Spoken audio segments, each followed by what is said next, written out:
Hey, yo, it's your boy Jimbo underscore KUTZ910. Hey, y'all played them Clippers by Paul George. If you need a fade, I'm actually been blazed. Hey, yo, shout out to my cameraman Coley underscore Code31. Hey, yo, and this is Ready for Takeoff, the podcast, baby. I got a special guest in the house tonight. What's under Lee? Shake my hand, baby. What's up, How you doing? I'm good. Darn Beats, what up, baby? It was good. Hey, yo, London Lee, introduce yourself real quick. It's your girl, London Lee. You can hit me up on IG, London underscore L33. What's good? It's your boy Don Beats, man. DB Entertainment CEO, producer. Hit me up on IG, DBE Don Beats, all lowercase. Let's go. Hey, yo, this one gonna be a good one, man, because I was talking to London Lee off camera. Shorty talk a lot of shit, but I'll fuck with her, yo. This one gonna be a good-ass interview. But first off, I'm gonna shoot over to Dom real quick. Dom, for the people that don't know you, let me get a little bit about you, your upbringing, and then after I get your upbringing, I want to get how you got into producing and doing music, bro. All right, a little bit about me. Coming up Fayetteville, North Carolina, came up on the east side, a little bit of south side. I'm on Drive Holiday Park, y'all my hood. And that's just a little bit on me childhood-wise. Love music since I was about 9, 10 years old, listening to Cash Money. Hey. Listening to Manny Fresh, that was a big influence on why I wanted to produce. So wait, check this out. You in 4th grade, 3rd grade, and this Cash Money you working with? Hey man, neighborhood I was in, man. Hey. That's all they had. It started with No Limit. Uh-huh. And then probably about a year later, it went to Cash Money, and then the rest was over from there. Yes, sir. So as a young kid, you listening to Cash Money. We're gonna say your elementary school years. Yeah. Getting into middle school, who was your influences? Now, middle school wise, that's when it was like, from like Ludacris to Ja Rule around that time, and like a little bit of Nelly. Mm-hmm. And then round about towards the end of middle school, like I was still listening to Cash Money a little bit here and there, but not as much. But it was mainly just like middle school. Ja Rule was that guy, man. Hey, yo, Darn, for these niggas that don't know, 50 fucked Ja whole career up. Can you let him know in middle school how poppin' Ja Rule was? Because hip hop in itself, man, it's like they missing that era where it goes from the Jigga Man into his, and he never ended his reign, but Jigga Man 50. Ja Rule had his little era in between where he ran hip hop, bro. Man, he couldn't be stopped around that time. Like he couldn't do no wrong. Every song he was coming out with, man, popping. Man, ladies, hits. Everything. And just straight hits on hits. Skate ring, we was young. Ja Rule, like. And London Lee, I see you licking your lips. You want to say something? Oh, no. I'm here for it. I ain't tripping. Yo, Ja Rule was lit, man, during that time period. And to get to your high school years, take me from 9th grade to 12th grade. And from 9th to 12th grade, how would you describe Don Beats as a person? Won't really focus on music, man. I was trying to play ball, football, basketball, everything. Of course, I didn't make it. 10th grade basketball 1 year, but other than that, I was money driven, man. Like it was hard times coming up. Mom struggling, so I was just focused on trying to better help my family at a young age. Like from the jump, 15 years old, working with my dad over the summer, staking my bread up, buying my own school clothes, shoes, and everything. Told my mom, you ain't have to worry about nothing. I got me. Just worry about my sister, my cousins. I got me. Wow, so you got to jump off the porches at a young age. Very young age. Like, I heard you say your pops, I mean, so you had a male influence. What had you so driven at, 15 to make money? I mean, just seeing my mom struggling, seeing my dad struggling, because my dad had 5 kids and 3 different baby mamas, so you know how that could be. And then working with construction, you're not guaranteed to work every day, so sometimes that money is a little iffy. The summertime in Fayetteville, man, it just rains. So, man, rain shut down, no money, 5 kids, 3 different baby mamas, drama here and there. So I just wanted to step up to just be like, Dad, Mom, don't worry about me. I got me. So with your pops having that many different kids, what role did he play in your life? Like, was he there? Was he present? Oh yeah, he was present. He was there. Like as I got older, I started realizing, hey, like there's some times he's not going to be there because with one of the baby mamas that you're living with or married to, and then other two is just this and that. Like you trying to do more for one, then you probably hearing stuff here and there from the other baby mama and everything. So it's like drama filled, and of course I went through some of the drama of it when I got older and had kids. So it's like I definitely understood on why he couldn't be there at certain times, and I'm just like, you know what, forget it, I got it. Right. Was he with your mom? Was your mom the one he was with? Nah. Okay. So he's kind of coming in and out, but he was playing that father figure role. Yeah, he explained that, like, me and him got real close as, like, because him and my uncle got their own construction company. So me and him got real close as me and my little brother started working with him over the summers. Hey, G, I ain't cutting you off. Shout out to a black man owning his own construction company and trying to do something with their life. If I had the horn, that'd be the we don't got that tonight, and we still rocking. But shout out to a black man actually trying to do something, still be there for his kids. I'm still with you, bro. Go ahead. So then just working with him over those summers, like I worked with him probably like 3 summers over high school, so that really got me through until I got a real job after I graduated and everything. So that really shaped me at that. So high school, had my own money, stayed to myself, so no one never really knew I had money like that. I just stayed to myself. I wasn't real flashy. I probably bought a jersey here and there, Right. cup jewelry and that, but like nothing major. I just stayed to myself and just took care of me. My mom took care of the bills, so I ain't had to pay no bills now. So that money just Yeah, the rest of them, I'm stacking it up, baby. Oh yeah, I'm stacking it up. When did you get into producing and actually doing music? I think I was 17 years old when I got into producing. My homeboy Dre, shout out to him. He had FL Studio around that time. That's the first time I ever heard of it. I'm looking at it on the computer. I'm like, what the hell is this? Yeah, back in the old school shit, where just nothing but blocks and everything. So I was like, what the hell is all this shit? So made my first beat, and the rest was history from there. So, Dom, how did that start off, though? Did he hit you up like, yo, come over to the crib and blah, blah, blah? I got this new software. How did that work? Like, I mainly ran with his older brother, Greg. Then when he got locked up, me and him started vibing a little bit more. Like, he was always on the computer. I was in the streets with his older brother. So then, like, when he got locked up, came over, looked at the computer with him. I'm like, oh, like, that shit hard. That shit nice. Like, just making beats. I got intrigued by it. He showed me how to work the program, and then I just took over from there. Yo, that's what's up. Your first time producing an artist? Probably about a year after that, my boy Tim Harris, like me and my boy Jigsaw Blue over here, shout out to him. We all went to Douglasburg together. Tim, to this day, he's still one of my favorite rappers in the city, man. Even though he done fell back from rapping, but he still can out rap a lot of these niggas in the city. I put money on that. Shout out Tim.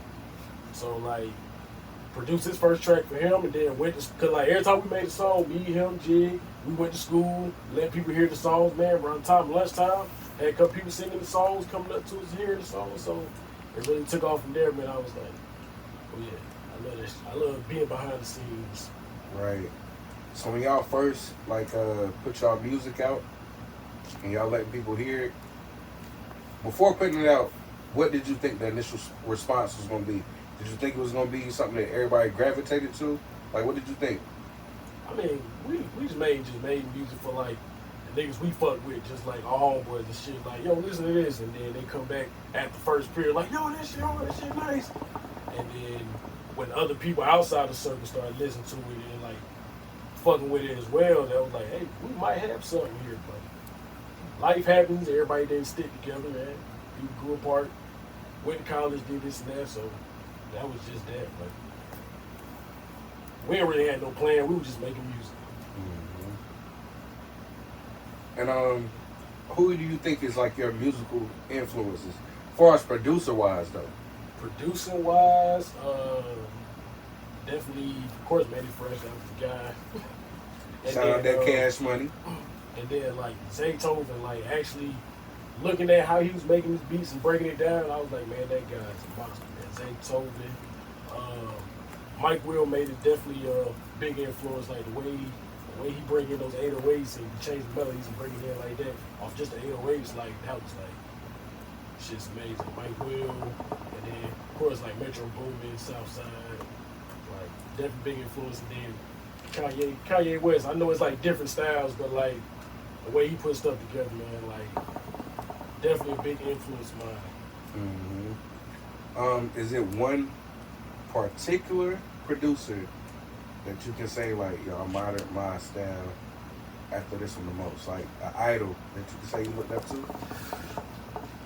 Out of all them cats you named, like, who was that nigga? Out of all the cats, I probably would have to say Zaytoven.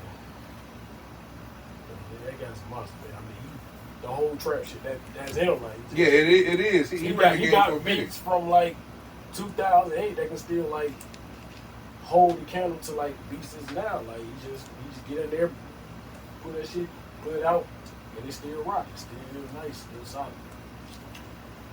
With the game, as far as like beats wise now, do you feel like it's better, or do you feel like it's digressed a little bit back to more of that trap sound of the 06 to 010 era? I feel like it's like just a little bit everywhere, because you can take any kind of melody now and make it into whatever you want to make it. Like right now, what's popping right now is like those guitar melodies. Like you can take like something that's supposed to be on a country song, put some 808s in it and make it a trap song, or make it just all around bumping the club. Yo, when you said that, first thing I thought about was Lil Nas X Old Town Road. Wow. Yeah, like you can just take any sound now and just make it whatever you want. Like you can even take that same sound and make like a drill type beat. Like it's just all in your hands, whatever you want to do with it. Where does Don Beat see himself in the next 2 to 3 years? 2-3 years.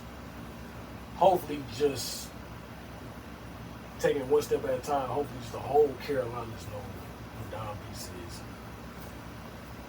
My nigga, that's a dope ass hit, so nigga, I fuck with that one. Appreciate you. Miss London Lee. What's good? We got London on the track, boy. Yeah. What's up, Miss Lady? How you doing? What's up? I'm good. For those that don't know you, it's London Lee.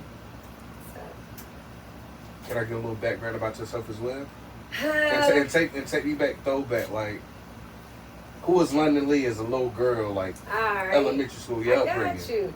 See, I've been doing this since I was young, you feel me? Like, I'm a poet before anything, so, you feel me? I ain't need no beat.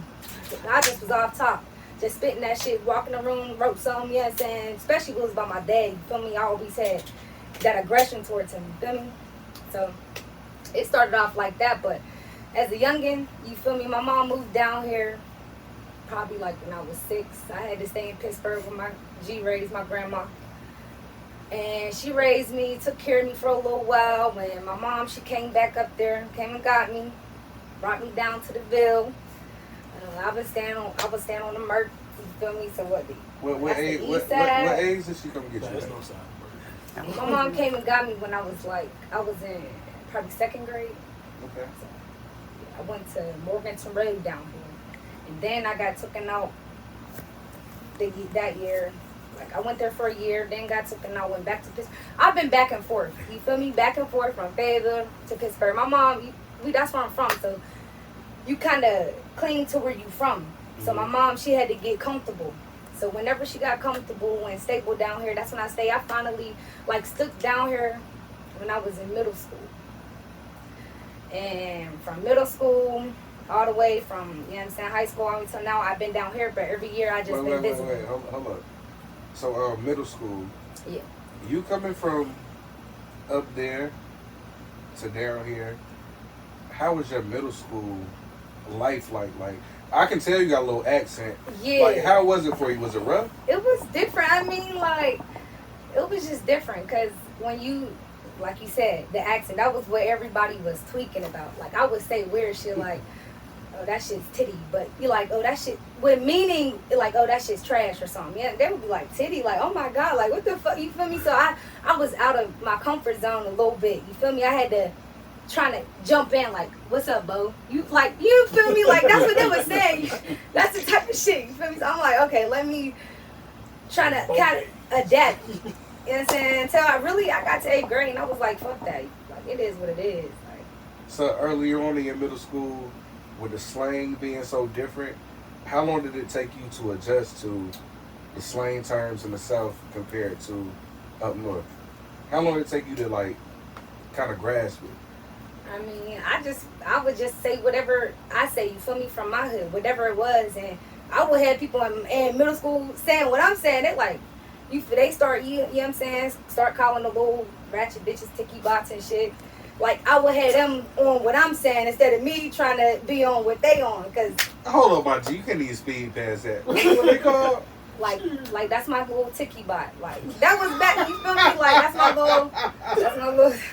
Hey, on my country ass even like that. My little ticky bot. That was, you know what I'm saying? That's like your little slop. So I mean, was that like the jump off or a Yeah. Like, that should jump off. Yeah.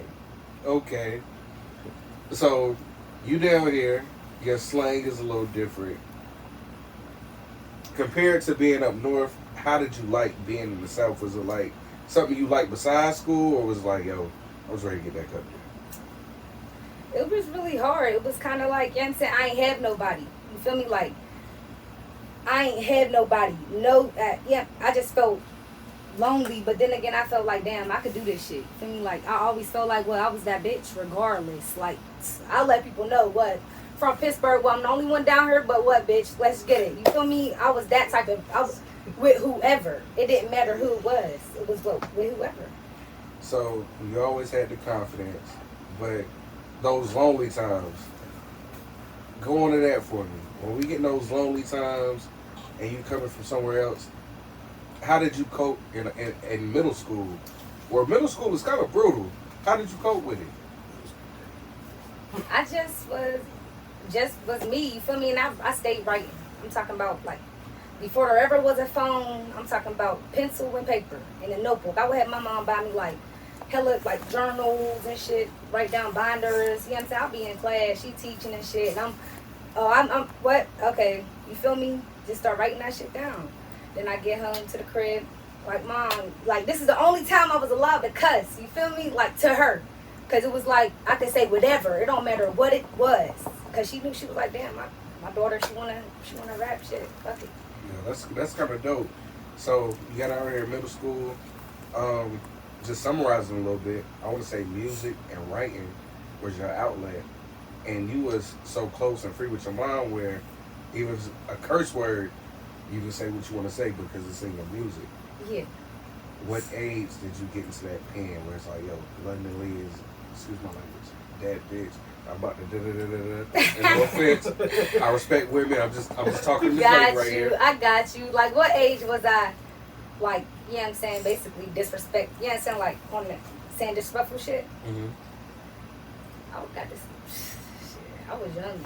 Oh, she jumped off the porch early. Yeah, like, I was just young. I was young. I was in probably 6th grade. I was young. That shit was young. About 11, 12. Yeah, like, I was young. Cussing and shit. Yeah, I mean, when you grow up being yelled at and being cussed at and shit, that's all you gonna know. That's why when we did cuss sometimes back at my raise, like, you know what I'm saying, I would never disrespect my raise because she don't play, but. Hold on, wait. Your what? My mom. And what did you call her? My raise.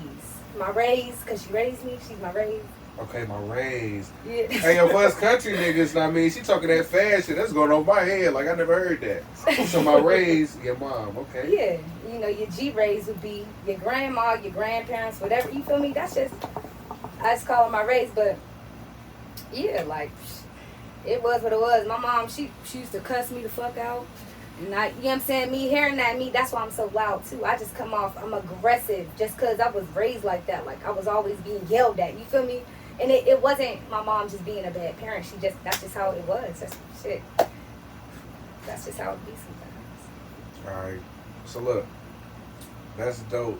I feel like I got to know a little bit about Little London. Oh yeah, but before you go to, you know what I'm saying, you talking about Little London, I used to call myself Baby England. You feel me? Because this when I was younger with it. You feel me? I was, like I told you, this shit was young. So my mom used to, you feel me? I used to call myself Baby England. Before it was ever a London Lee, it was a Baby England. Yo, y'all getting an exclusive. Before it was the London Lee we hear on these tracks, it was the Baby England. You hear me? So, when did it transition? I want to get your high school years first, but when did your rap name transition into London Lee? Kind of when I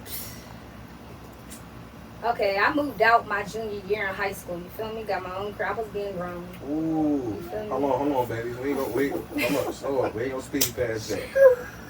Let me get ninth grade high school first. Let me get ninth grade high school. Ninth grade was, you know what I'm saying? That was my year to be great. And I was always book smart. You feel And me? what school was you at? I was at Reed Ross Classical.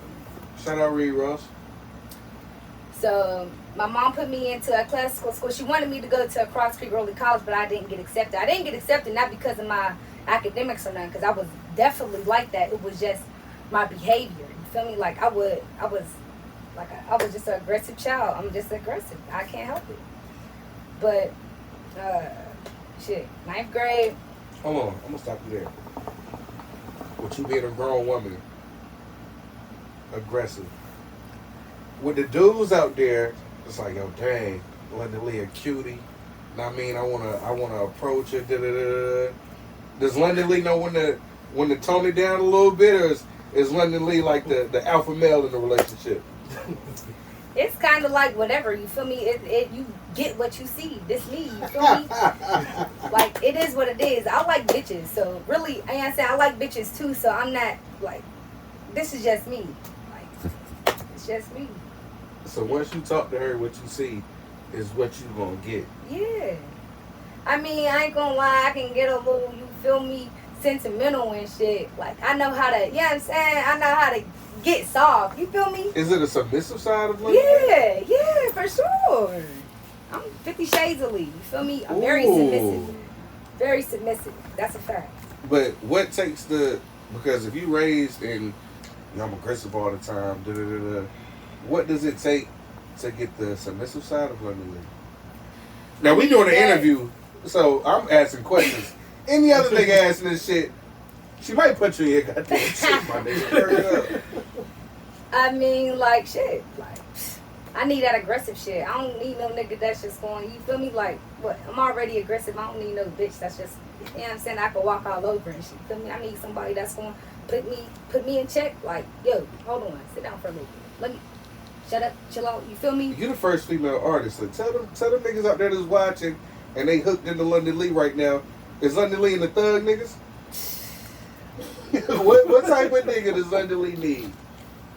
See, I ain't really too much into no thuggish ass nigga. That ain't never been my chance. I don't need a nigga with all the grills and you toting your Glocks and shit. Like, I ain't got time. You feel me? To be posting bail and shit. I got little Brody in jail. I got to put money on his books. You feel me? I ain't got time for no thug ass nigga. I like a real chill, laid back ass nigga. Somebody you would never imagine me with. You feel me? But he, deep down inside that nigga, he about that shit. Like, I don't need no nigga to, when you see him, you know he's a thug. You feel me? Nah. It ain't nothing like that. Yo, she described it so well. Look, we gonna jump back into it though. We went from Baby England. I ain't even gonna say we at London Lee now. We at middle of London Lee. We at ninth Miss grade. England. Okay, Miss England, my fault. Uh-huh. Ninth grade London Lee. Describe her. I was just trying to find myself, really. Like I said, I'm still writing, still rapping. Talking about, I got books I got little ass journals, like little girly ass journals full of rap. Still to this day, you feel me? Like, still writing and shit, venting. Cause I was always that type to hold shit in. I ain't never cried to nobody, expressed my feelings to nobody.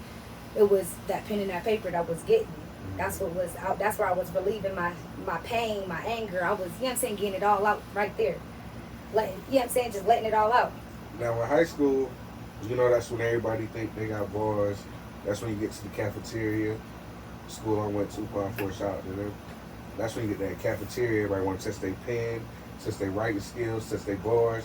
When you were in 9th, 10th grade, was it people that wanted to battle Hell yeah. You know, I was definitely like, yeah, let's get it. You feel me? I was always ready. Like it, and for me, it wasn't the cafeteria because 9 times out of 10, I had silent lunch. You feel me? So I was doing it inside of the band room. I also, you know what I'm saying, marched Hold up. We need to speak high past school that. year.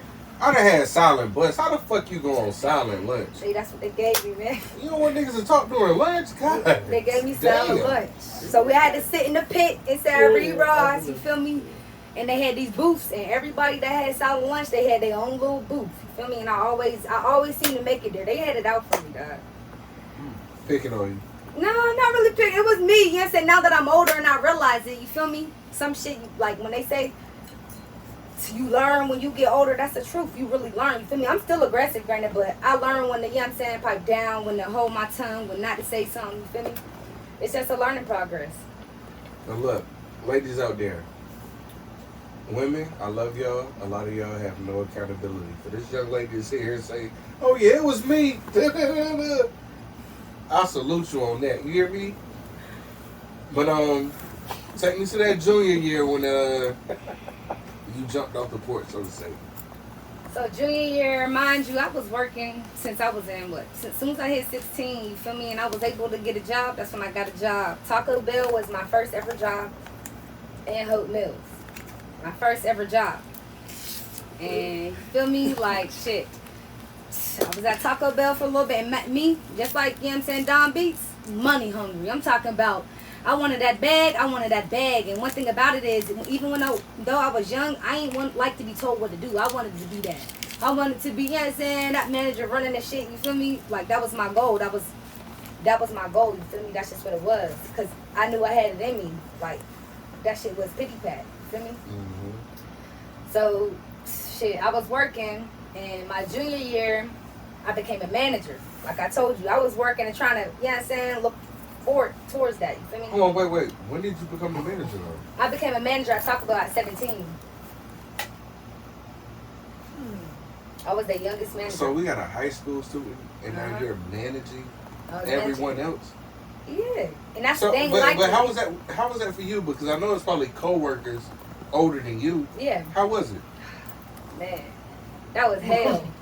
Don Beats could tell you. You feel me? I used to work with him. He know. That was really hell, honestly. Damn, shout out Don Beats too. That nigga gave me a good story about his life. Right, but how was that though? Like you young, you got all these older people. Was they disrespectful towards you? How was it? I had this one. I would never forget her name. Her name Miss Delphine. Don B said, "Oh nigga, You Miss Delphine, nigga." God bless her soul. You feel me? And yes, I if I could see her and give her a big hug, I would. I don't know. You know what I'm saying? I don't know. You feel me? But if I could see her, I would give her a big ass hug. But she just had it out for me, and it was because you feel me. I was coming in. I was a manager, making the same pay as her, and coming in running shit. Like what? You could do it, I could do it. You feel me? Like, what's the problem? So you came in on some bullshit. She worked. Yeah, I didn't work probably at every Taco Bell you can imagine. I'm talking about, and that's not on no shit like, oh, I just chose to transfer was because I was letting them have it. Like GMs, DMs, what? Now I need to transfer. You feel me? Like, I done worked at Cedar Creek, Bragg Boulevard, the one on what is that? Skybo. You feel me? I know that Bragg one. had to be the most lit one though. Yeah, Bragg. Nah, Spring Lake. Word? Could nobody top Spring. I'm talking about wild shit was happening. What? Wild shit was happening, okay? And I'm thinking Bragg will be Bragg the on most lit shit. Bragg on shit. Bragg on shit. Not compared to that Spring Lake one. Not compared to that one. Hey man, Spring Lake Taco Bell, we're gonna talk about it. What's up with it? How was that the most lit? I'ma just keep me out of shit. I don't want, you feel me? I don't want to give it to. And my fat ass like y'all $5 meals, but we gonna get into this shit. How was they the most lit? I can't even do that. You feel me? Cause I be Breaking the code. Yeah. Can't talk too much. Yeah. Can't. Shout out to Orange Drive time. Word up, shout out Orange Drive. That was mine. Well, I think I worked that open drive too. I don't. So London, when did it transition from I'm doing this fast food, let me get to this music thing. And let me take this music thing serious. And wait, hold on, because I got gum in my mouth, that didn't sound right. Let me ask that question again. Hey London, when did it get into fuck this fast food thing, let me take my music seriously? It was never really fuck fast food because that's how the money was coming in. You feel me? And you need the money to invest in yourself to do your craft, and that's what it was for me. It wasn't that I wanted to work at Taco Bell or even want to be a manager. You know what I'm saying? It was I wanted that money so I could use that money so I could go, you know what I'm saying, do stew time and, you feel me, record, put my shit down on track. You feel me? Like, lay it all out. So it was kind of like never fuck Taco Bell. I was never that one that was like, yeah, fuck a job, I'm a rap. Yay. No, hell no. I ain't settling for no shit like that. You feel me? And mind you, I got pregnant while I was working at Taco Bell. You feel me? A manager. What age was this? I got pregnant at 18. Literally right after I graduated. I walked around the stage pregnant. Walked across the stage pregnant. Yes, I ain't know though, but found out I was pregnant after, you know what I'm saying, probably like graduation time. Yep, I had my first child. So you was an 18-year-old. Was that like embarrassing or a little bit demeaning to you walking across the stage pregnant? Like, let us know what you was thinking at Oh, that, nah, at couldn't that nobody point in see shit. I was always chubby, you feel me? I was never no skinny bitch. Like, you feel me? Ain't nothing wrong with skinny bitches, but I was always chubby my whole life, you feel me? I ain't know I was pregnant walking across the stage, so it was never like they knew. And even if I was, I wouldn't have gave two flying fucks. So long as I graduated and got my diploma, you feel me? That's all that mattered. But I even went to Fayetteville State University for a year pregnant. Like, I was fully blown pregnant, you feel me? Walking to my classes, walking to my music classes. I stopped after that year, though, because my shot records, and, you know, when you're not from a place like, when you're not from here, it's hard to get all your shit unless you go where you're from, get, you know what I'm saying? That shit's hard. So I was just like, man, I was doing it by myself. Me and my mom, we was bumping heads a little bit just because, you know what I'm saying, I was pregnant and shit wasn't going her way. You feel me? So, yeah. So, I done checked your music out on Apple. When did you get into the studio and, like, drop at what age was, like, your first recording, like, yo, I'm about to go hard with this music shit? I would say 18 is when I first did something, and it was with, damn, that's fucked up. I just was. Can't do the brain part. I can't shout out to them, though. Yeah, shout out to him, because I forgot his name, and that's fucked up. Oh, I don't want to cut you off. I was listening to your music. Rondo number 9? That's my little brother. Is that the nigga talking from? About? Is that the nigga from the Rondo number 9 from Chirac and all that? Is that him? Nah, he's Rondo number 9. He Rondo number 9. Just because he Rondo number 9, you feel me? Everybody, Lord, they you feel me? They got their little thing. We ain't from Chirac. We from Pittsburgh. 412. Cause I seen that on your Apple Music. I'm like, I called bro. Nah, that's little Brody. Okay. Yeah. So London, what age are you now? For the fans. I'm 24. That's good. What do you feel about female artists in the game right now, and who are some of your influences?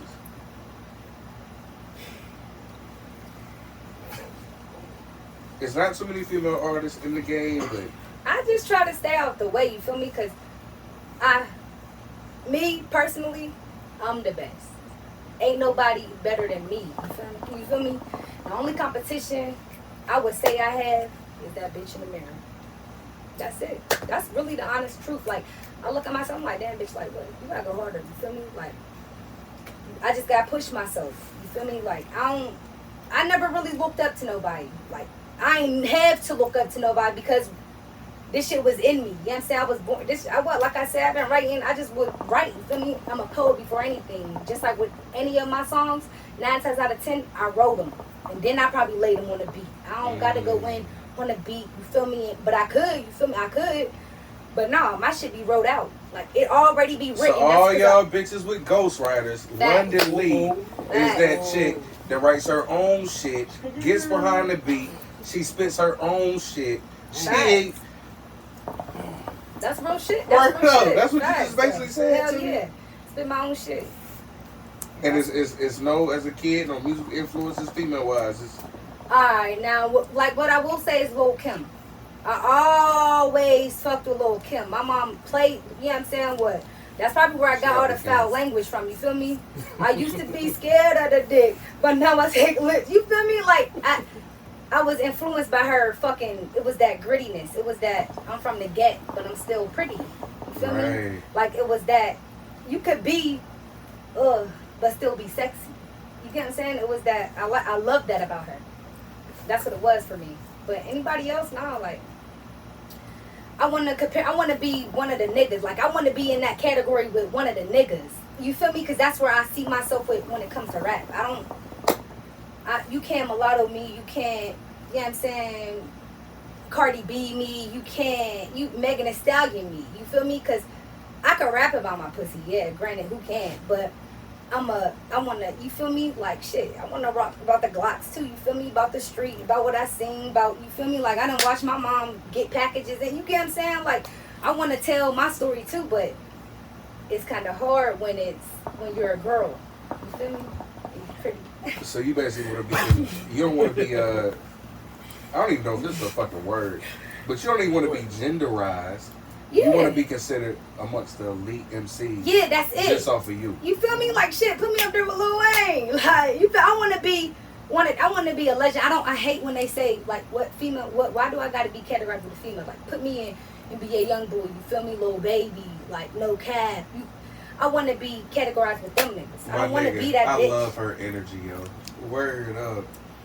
It's just dope energy, dope vibe.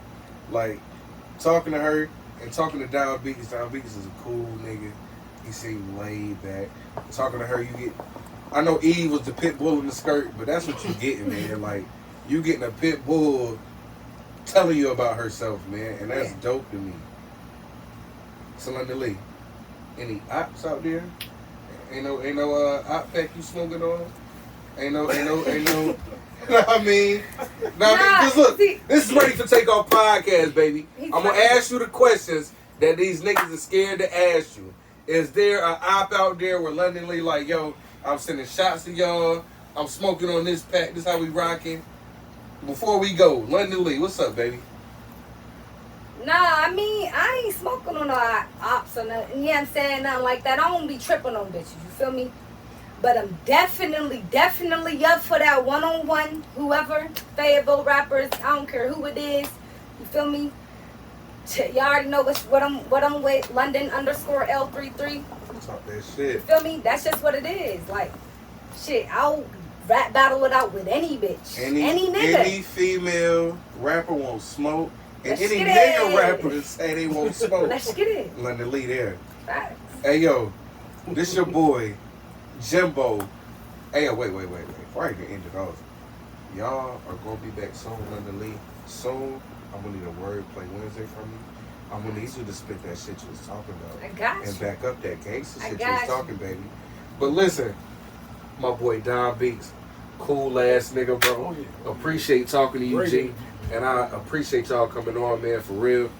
London Lee, nice to meet you, Miss Lady. Nice to meet you, too. I appreciated you talking your shit. This your boy, Jimbo, _KUTZ910. I play with them Clippers, but I ain't Paul George.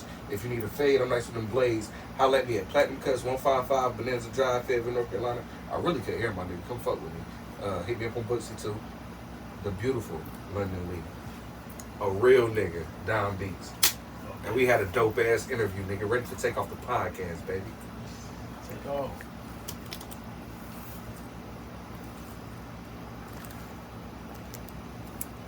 Cut it, boys. Cut it off. Because I'm going to really run music on it. Because you definitely